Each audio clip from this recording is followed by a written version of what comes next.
সামাজিক যোগাযোগ মাধ্যম তোলপাড় আম মাহাদি মনসুরের অলৌকিক ক্ষমতার শিরোনামে লিবিয়ায় হজযাত্রী মনসুরকে নিরাপত্তাজনিত কারণে উঠতে দেয়া হয়নি সৌদি আরবগামী বিমানে, কিন্তু তাকে ছেড়ে উড়োজাহাজ যেতে পারেনি মক্কার পথে। এই ঘটনাকে ইমানের জোর আখ্যা দিয়ে চলছে জোর প্রচার। কাজু, পেস্তা, আমন্ড এবং সুগন্ধি চিনিগুড়া চালের এক দারুণ কম্বিনেশনে তৈরি ইফাত রসুন ক্ষীর মিক্স। আল্লাহর পবিত্র ঘর তাওয়াফ করার ইচ্ছা দীর্ঘদিন ধরে লালন করে আসছিলেন লিবিয়ার যুবক আমের মাহদি মনসুর। চলতি বছর হজের জন্য নিবন্ধন করেন তিনি। সব আনুষ্ঠানিকতা শেষ করে বিমানবন্দরে যাওয়ার পর বিপাকে পড়েন আমের। মিশর হয়ে তার সৌদি আরব যাওয়ার কথা থাকলেও নিরাপত্তা ইস্যুর কথা জানিয়ে তাকে বিমানে উঠতে দেননি কর্মকর্তারা।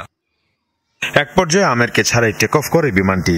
যদিও আল্লাহর উপর বিশ্বাস আর কাবাঘর তাওয়াফ করার ইচ্ছা তখনও হারাননি আমের। কর্মকর্তাদের জানান, হজের নিয়ত তিনি করেছেন, তাই অবশ্যই মক্কায় যাবেন। এরপরই হয় বিস্ময়কর ঘটনা। যান্ত্রিক ত্রুটির কারণে ফিরে আসে বিমানটি। চেকআপের পর আবারও উড্ডয়নের জন্য প্রস্তুত হয় বিমানটি। তবে এবারও তাতে উঠতে দেওয়া হয়নি আমেরকে, কিন্তু আবারও ত্রুটির কারণে বাধ্য হয়ে বিমানটি দ্বিতীয়বারের মতো ফিরে আসে। এ সময় পাইলট নিজেই ঘোষণা দেন, আমেরকে বিমানে না নিয়ে সৌদি আরবের উদ্দেশ্যে যাত্রা করবেন না তিনি। এরপরই লিবিয়ার যুবক আমেরকে নেওয়া হয় বিমানে। হজের জন্য যাত্রা করেন আমের। অলৌকিক এই ঘটনাটি মঙ্গলবার জানিয়েছে হারামাইন শরীফ কর্তৃপক্ষ।